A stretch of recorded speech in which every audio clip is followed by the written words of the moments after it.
ये सिर्फ शारीरिक व मानसिक लाभ नहीं देता बल्कि आत्मा से परमात्मा तक मिलने में भी बहुत बड़ी भूमिका निभाता है। भारत गौरव श्री देवेंद्र भाई जी 7वें अंतर्राष्ट्रीय योग दिवस 21 जून 2021 को Garware club house Wankhede stadium Mumbai में मनाया गया।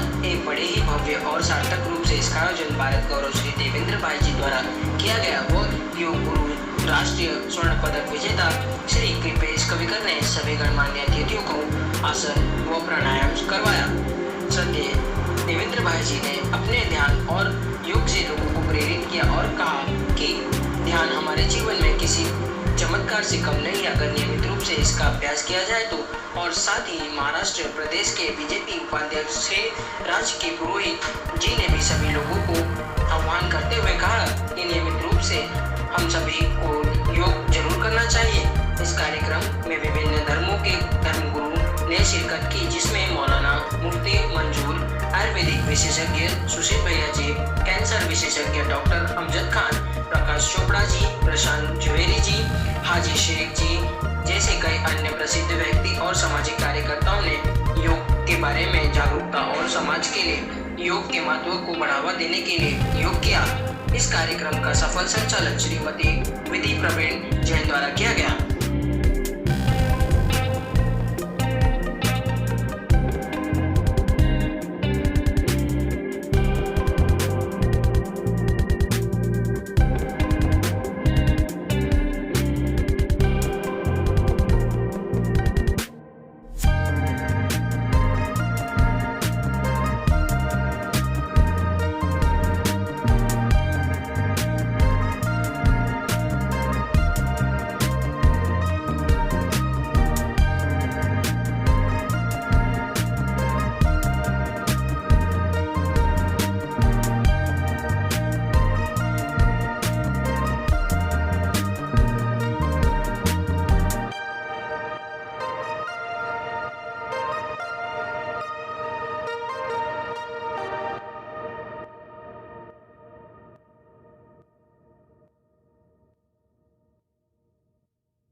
आपकी भी गति है, क्या कुछ कहना चाहेंगे? मैं सबसे पहले अंतर्राष्ट्रीय योग दिवस पर संपूर्ण देश को और विश्व को मैं शुभकामना देना चाहता हूं। जिस तरीके से आज भारतीय संस्कृति ने जो योग हमारे देश को ही नहीं अपितु पूरे देश और दुनिया को एक स्वस्थ रहने की जो विरासत दी है वो अपने आप में अतुलनीय है। और मैं इस विरासत को जो हमारे ऋषि मुनियों ने जो कंदराओं गुफाओं जंगलों से निकाल कर आज समाज में दिया है वो बहुत बड़ा हम सबको एक उनकी ऐसी विरासत अध्यात्म विरासत मिली है जो हम सभी उसका लाभान्वित हो रहे हैं। और जिसके जीवन में जिसको योग अपनाने से हमारे जीवन में बहुत ही बड़ा बदलाव आता है और वो ऐसा बदलाव होता है जिसको हम अपने जीवन में महसूस कर सकते हैं और उसके बलबूते अपने स्वास्थ्य को और बेहतर बना सकते हैं। आज कई मान्यवर मौलाना जी भी यहाँ पे आज सबसे बड़ी ये बात है कि गरवारे क्लब एक ऐसा जो मानव सेवाओं के लिए और ऐसे समाज के कार्यों के लिए जाना जाता है। यहाँ के जो हमारे श्री राजकीय पुरोहित जी हैं जो पूर्व कैबिनेट मंत्री हैं और मेरे अति प्रिय हैं जो मेरे हर कार्यक्रम में अपनी सक्रिय भूमिका निभाते हैं। मैंने उनसे कुछ दिन पहले चर्चा की कि मैंने कहा राजी ऐसा एक अंतर्राष्ट्रीय दिवस है 21 जून को और मैं चाहता हूं कि 21 जून के दिन यहां पर कुछ करें। तो उन्हें सहज स्वीकार किया और उन्होंने कहा कि बिल्कुल आपका आदेश है, हम बिल्कुल इसको पूरा करेंगे। और आज सब देख रहे हैं कि यहाँ पर सिर्फ सभी संप्रदाय के लोगों ने, चाहे वो हमारे मुस्लिम संप्रदाय के सबसे बड़े हमारे मौलाना साहब हैं जो यहाँ पर शायद आपने योग के कार्यक्रम तो बहुत देखे होंगे पर हमारे मौलाना साहब को अधिकांश यहाँ पर बहुत कम उपस्थित होते हैं। आप देखें कि यहाँ पर आए नहीं, उन्होंने योगा भी किया और एक जो भारतीय एकता का, भाईचारे का, समन्वय का, शांति का जो मैसेज दिया वो हम सब के लिए बहुत ही प्रेरणादायी है और बहुत ही अनुकरणीय है। मैं मौलाना साहब का हार्दिक दिल से स्वागत करता हूँ, अभिनंदन करता हूँ। और जिस तरीके से एक यहाँ पर एक कार्यक्रम के माध्यम से आदि सभी गणमान्य अतिथि आए हैं, सभी अपने आप में एक से एक बढ़कर हैं, सभी हस्तियाँ थी और वो आए, मैं सभी का स्वागत अभिनंदन करता हूँ। महिलाएं भी थी यहाँ पे देखा है? हाँ, महिलाएं भी थीं क्योंकि महिला हमारे देश की वो है जो हमारे देश की अगर पुरुष है तो उससे बढ़कर महिलाएं योगदान दे रही हैं और उसमें हमारी बहनें भी जो बढ़ चढ़ कर योग में हिस्सा लिया। और क्योंकि वो जानती हैं कि अगर हम योग सीख गए तो हमारे परिवार को योग भी सिखाएंगे और बच्चों को भी सिखाएंगे, तो वो भी बढ़ चढ़ कर आप देखते हैं कि हर फील्ड में आज हमारी माता बहनें जो भी हैं, बहनें आजकल हर फील्ड में सबसे आगे हो रही हैं और यही हमारे देश की तरक्की और तकदीर बदलने में सबसे अहम बड़ी भूमिका ये लोग निभा रहे हैं साथ साथ में।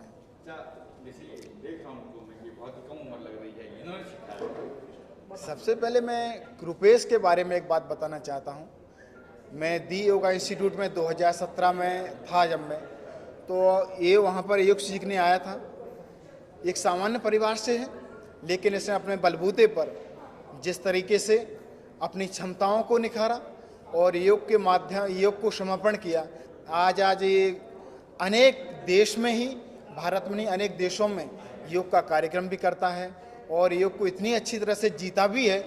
आप ये तो इसने सामान्य योगा बताया, इतने अच्छे योगा के आसन भी जानता है और इतना मास्टर भी है और ये बहुत बड़ा प्रयास कर रहा है कि हम पूरे देश को और दुनिया को एक योगा का ऐसा एक स्वस्थ लाभ दें जो स्थायी, जो लोगों को बेनिफिट हो सके। और इसने कहा कि स्वामी जी, इसने 4 दिन पहले ही हमारा ऐसा बना कि हम कुछ योग का कार्यक्रम करें, तो इसने कहा, तो हमने कहा चलो देखते हैं। और बहुत मेहनती लड़का है कृपेश जो है, बहुत मेहनती है और योग के प्रति पूर्ण समर्पित है और मैं चाहूँगा कि इसी तरह ये आगे बढ़े। मेरी इसके साथ शुभकामनाएं हैं और खूब काम करे। अगर सर क्या कहना चाहेंगे, जैसे आपने कहा कि जैसे एंट्री मारी आपने, लगा कि मंदिर में क्या जा रहे, जैसे आपने कहा अभी, क्या कहना चाहेंगे? तो मैंने जैसे कहा कि मौलाना साहब यहाँ पर है, गुरु जी यहाँ पर है और साथ में योग गुरु भी हमारे साथ में, जैसे बताया मेरा परिचय नहीं था, पर जिस माध्यम से आज युवा जुड़ रहा है जो सीनियर लोगों को यहाँ पर अपने शरीर पर ध्यान देने का मौका मिल रहा है।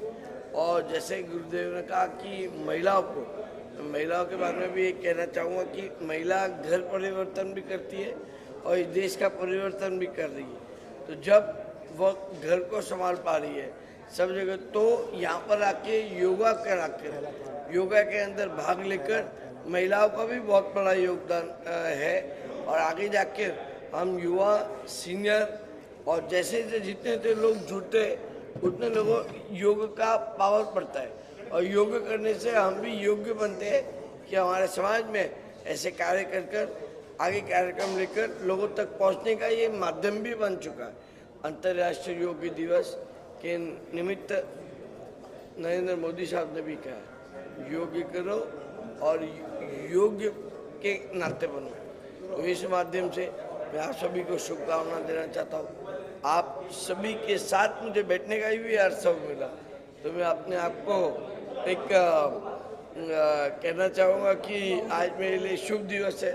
सोमवार के इस शुभ दिवस पर मुझे आप सबका आशीर्वाद मिला, इसके बारे में धन्यवाद कहना चाहूँगा। हमारे भाग्य से आप यहाँ पे आए। सर, यहाँ पे मौलाना जी भी है, जात पात की बात नहीं थी आपने। सर कहते योग यानी हिंदुओं का हो गया या इसका हो गया, ये कहते हैं। यहाँ जात पात की बात नहीं थी। नहीं, कोई नहीं है। आज देखिए ना, एक मंच पर सब आके काम कर रहे हैं। एक मंच पर आकर सबने योगा का ये जो निर्णय लिया और इधर जो माध्यम बनाया, तो एक मंदिर में आने जैसा और एक पॉजिटिविटी को अपने मन के अंदर ग्रहण करके आगे का कार्य हम कैसे करें, काम कैसे करें, लोगों के लिए उपलब्धियां कैसे बढ़ाएं, उसका माध्यम हमारे जीवन में परिवर्तन लाने का माध्यम है आज।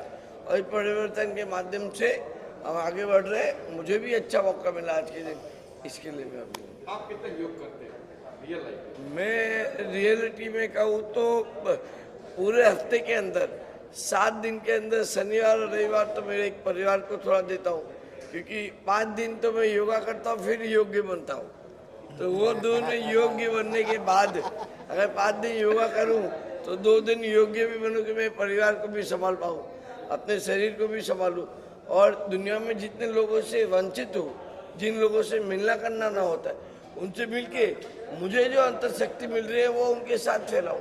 ऐसा ही योगा करने का अंतर जो आवे तो जिंदगी में आनंद का भाव बढ़ता है। सर, आपका क्या कहेंगे आज का योगा डे में आप भी शामिल हैं? देखा आप योग कर रहे हैं। देखिए, ज़िंदगी कुछ चीज़ें सिखा देती है आपको, ज़िंदगी कुछ उसूल देती है आपको। और योगा में जिस्मानी साख्त को उसको सही तरीके से लाना, वो जिस्म, वो बॉडी का वो पार्ट जो यहाँ वहाँ हो चुका है या वो बैलेंस नहीं हो पा रहा है, वो स्टक हो गया, फंस गया है, अगर योगा करते हैं तो जिस्मानी साख्त आपकी खुल जाती है, नसें आपकी काम करने लगती हैं। और जब नसें, जिस्म की नसें और जिस्म की बॉडीज़ के सही पार्ट सही काम करने लगेंगे तो आपका दिमाग भी सही काम करने लगेगा। तो जो फतूर दिमाग में भरा है तो योगा के ज़रिए वो फतूर भी ख़त्म हो जाएगा। अच्छी चीज़ें, नेक भाव इसमें मिलते हैं और उससे 2 फ़ायदे ये हमें मिल रहे हैं कि एक तो हम सेहत के तौर पे, अरबी में इसको कहते हैं अर्रियाज़तुल बदनियती ज़रूरी, इसको अरबी में कहते हैं। वो उसका मतलब ये हुआ कि बदन की वर्जिश नहायत ज़रूरी है। और प्रॉफिट मोहम्मद साहब सल्लल्लाहु अलैहि वसल्लम ने भी ऐसे मुतालिक कहा है कि तुम जिस्मानी वर्जिश किया करो, ताकि तुम जिस्मानी वर्जिश करेंगे तो तुम्हारा सेहत भी दुरुस्त रहेगा और तुम्हारी रूह भी दुरुस्त रहेगी। इसलिए हमें ऐसे सूरत हाल में अपने जिस्मानी वर्जिश के तहत में इसको अमल में लाना बहुत ज़रूरी है। आप कितना लोग योग करते हैं? आप रियल में कितने करते हैं? देखिए, योग को घर में, चूँकि मैं पूरे आसन तो नहीं जानता, लेकिन कुछ लोगों के साथ चूँकि कनेक्ट हूँ, बहुत सारे योगी या धर्मगुरु हमारे साथ में जुड़े हुए हैं और खुसूसन भाई जी हमारे साथ जुड़े हुए हैं, देवेंद्र भाई जी, इनके माध्यम से बहुत चीज़ें हमें सीखने को मिल जाती है। कभी कुछ कन्फ्यूज़न रहता है तो हम उनसे पूछ लेते हैं, तो बस औकात हम कभी कर लेते हैं। और आपने तो देखा कि हमने करने की कोशिश ज़रूर की है। तो ये धर्म की बात नहीं, हम योग कर दिया है। देखिए, धर्म का मसला, योग को धर्म से जोड़ना ही गलत है। योग को उस कल्चर से जोड़ना चाहिए था जो कल्चर हमारे हिंदुस्तान का कल्चर है। मैंने आपकी अपनी तकरीर के दौरान भी अपनी बातें रखने की कोशिश की कि हर मुल्क का अपना अपना एक कल्चर है और हमारे मुल्क का कल्चर योग है। हमें इस कल्चर को आम करना चाहिए। विवेक भाई, क्या कहना चाहोगे? आज देवेंद्र भाई जी हैं यहाँ, मौलाना यादा जी हैं, आज आपने योगा सिखाया। सबसे पहले तो मुझे अवसर मिला कि कारवारी क्लब हाउस में योगा सिखाने का जो राज सर, आकाश सर जो है यहाँ पे है आए, उसके लिए मैं थैंक यू बोलना चाहता हूँ उनको। और सबसे बड़ा थैंक यू मैं दिल से तहे दिल से देना चाहता हूँ स्वामी जी को, जिन्होंने मुझे ये अवसर दिया कि मैं यहाँ पे एक योगा का एक ऐसा हम छोटा सा ऐसा कार्यक्रम कर सकें जिससे लोगों में जागरूकता फैले योग के प्रति और लोग जाने कि योग का महत्व क्या है। जैसे श्री नरेंद्र मोदी जी ने कहा है कि स्वच्छ भारत, वैसे ही हमारा भी एक मिशन है स्वस्थ भारत, हेल्दी इंडिया।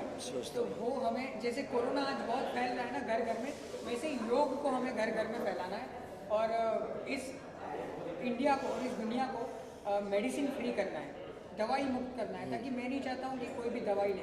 आज कोई भी बीमार पड़ता है तो हम सीधा मेडिकल में जाते हैं, दवाई लेते हैं और तुरंत हम सोचते हैं कि यार ठीक हो जाएगा, बट कहीं ना कहीं ये नहीं मालूम लोगों को कि वो सीधा तुम्हारे किडनी पे असर करता है, तुम्हें बाद में तकलीफ देगा। तो ये योगा मात्र एक ऐसा विकल्प है जो आपको फिजिकली, मेंटली, इमोशनली, सोशली हर तरीके से फिट रखता है। तो सभी से निवेदन है, खास करके बच्चों से, यंगस्टर्स से, कि प्लीज़ योगा करें और योगा को अपनी लाइफ में इनकलकेट करें और आगे दूसरों को भी सिखाएं, क्योंकि जो गुरुजी है हमारे, उनका भी यही मकसद है और बाकी जो बड़े लोग हैं वो सभी योग करते हैं। जी, कल आपके माइंड में क्या था कि मैं आज क्लास में वहाँ जाऊँगा, ये सिखाऊंगा, ये बताऊँगा, ये सिखाऊंगा, क्या मन में था? आज यहाँ पर क्या क्या सिखाया? जी देखो, सिखाने से ज़्यादा तो मेरे माइंड में ये था कि कल मैं जाऊँगा वहाँ तो मुझे जो भी मेरे लोग आएंगे, जो भी जिनको भी मैं कुछ बताने वाला हूँ, तो मैं ये तैयारी नहीं करके आता कि मुझे क्या सिखाना है, क्योंकि मैं वो तो सालों से सिखाना है, मुझे पता है कि क्या सिखाना है। बट एक मैसेज तो देना था कि ये अपने जीवन में उतारिए और इसे आगे कंटिन्यू रखिए, वो मैं सोच के आया था कि मुझे वो देना है। और आज कहीं ना कहीं सक्सेस मिला आपको? जी जी बिल्कुल सक्सेस मिला और उसके लिए मैं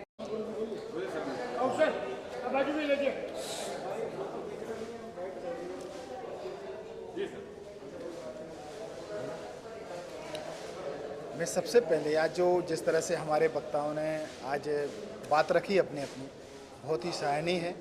और हमारे सुशील जी ने जो कहा अभी कि योग को 15 अगस्त और 26 जनवरी तक ही सीमित नहीं रखना है, इसको प्रति बरस और प्रति दिन हमें योग को अपने जीवन के बढ़ावा देना है, जिससे हमारे इसको त्यौहार की तरह नहीं, इसको आत्म ध्यान की तरह जो रोज़मर्रा की ज़िंदगी उसमें शामिल करें, जिससे हमारे जीवन को सिर्फ ये स्वस्थ देगा और एक शांति के लिए हमें बहुत बड़ी विरासत हमें मिल सकती है, जिसको हम अपने जीवन में अपना के अपने जीवन को स्वस्थ बना सकते हैं। हमारे सबसे बड़ी इसमें खुशी की बात ये रही है, इस कार्यक्रम की सफलता अगर देखी जाए तो इसमें जिस तरह से हमारे मौलाना साहब ने अपना बढ़ चढ़कर योगदान दिया और इतने हमारे सहज आमंत्रण पे यहाँ आकर अपने योग को जो और देश को एक संदेश देने की जो कोशिश की है वो निश्चित ही बहुत बड़ी है।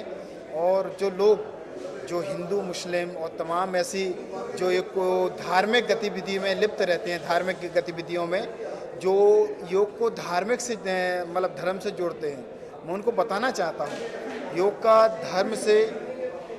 का कोई धर्म से दूर दूर तक लेना देना नहीं है। योग ये आत्मा का एक अंग है, ये स्वास्थ्य से संबंधी है और जीवन में बहुत बड़ा योग का हिस्सा अपने जीवन में सम्मिलित हो सकता है, जिसको हम सभी अपने बढ़ चढ़ कर योगदान दें और इसको अपने जीवन में आत्मसात करें। मेरी यही सबसे गुजारिश है। और आज विशेष करके हमारे पुष्कर जी जिस तरह से मेरे लिए और देश और जगत के लिए मीडिया के माध्यम से अपनी खबरें और लोगों को जोड़ने का जो कार्य करते हैं, बहुत ही अच्छा है। मैं उनको भी आभार व्यक्त करता हूं, पूरी मीडिया टीम का मैं आभार व्यक्त करता हूं कि आप सब अपने योगदान देश हित में, समाज हित में इसी तरह देते रहें। आपकी शुभकामनाओं के लिए मैं आभार व्यक्त करता हूं और आपकी स्नेह के लिए बहुत बहुत व्यक्त करता हूं। और आप इसी तरह, हम आगे भी इसी तरह के समाज हित में, राष्ट्र हित में कार्य करते रहेंगे और मुझे पूर्ण विश्वास है कि आपका योगदान भी इसी तरह मिलता रहेगा मुझे। और सभी का आभार व्यक्त करता हूं। बहुत बहुत धन्यवाद। योग करें, स्वस्थ रहें। इस गारवारे क्लब हाउस का राज सर का, आकाश सर का बहुत थैंक यू करना चाहता हूँ और स्वामी जी का और मौलाना साहब जो यहाँ पे आए हैं, मुझे इतनी खुशी हुई मौलाना साहब यहाँ पे आए और इन्होंने भी योग का इतना वो सपोर्ट किया, ब्लेसिंग है, उनके आशीर्वाद है। तो उन सभी को मेरे तरफ से थैंक यू। और सबसे बड़ा थैंक्स आप सब लोगों को कि आप सबके माध्यम से ये मैसेज पहुँचने वाला है लोगों तक। तो आप सबको थैंक यू, मीडिया को तो थैंक यू मेरे तरफ से। सर आखिर में सर आप लोग सब क्या कहेंगे? योग के बारे में हम इतना ही कहेंगे कि योग 21 जून तक सीमित ना रहे, यानी कि 15 अगस्त और 26 जनवरी की तरह इसको ना मनाया जाए। इसको प्रतिदिन रोज़मर्रा की ज़िंदगी में इसको शामिल किया जाए। कम से कम इसको 15 मिनट 20 मिनट इसको रोज़ अपने जीवन में लिया जाए तो आज कोरोना जैसी जो बीमारी है इसका समाधान मिल सकता है मात्र योग के माध्यम से। और योग करना परम आवश्यक है। योग के बिना व्यक्ति योग नहीं बनता और योग निरोगता भी लाती है और योग्यता भी प्रकट करती है, जिससे हमारे स्वयं की रक्षा तो होती ही है, हमारे धर्म की और देश की रक्षा हमारे तन से जुड़ी हुई है और सुख शांति पूरी हमारे तन से जुड़ी है। संसार का सुख और मोक्ष का सुख पूरा शरीर से जुड़ा हुआ है, इसलिए योग करना परम आवश्यक है और प्रत्येक व्यक्ति इस योग को अपनी रोज़मर्रा की ज़िंदगी से जोड़े तो हम कोरोना जैसी बीमारी से लड़ सकते हैं, अन्यथा परमात्मा ही इसका साक्षी होगा। इतना ही कहूँगा। मुंबई रफ्तार न्यूज़ की खबरें पसंद आने पर हमारे YouTube चैनल को सब्सक्राइब करें और लाइक करें।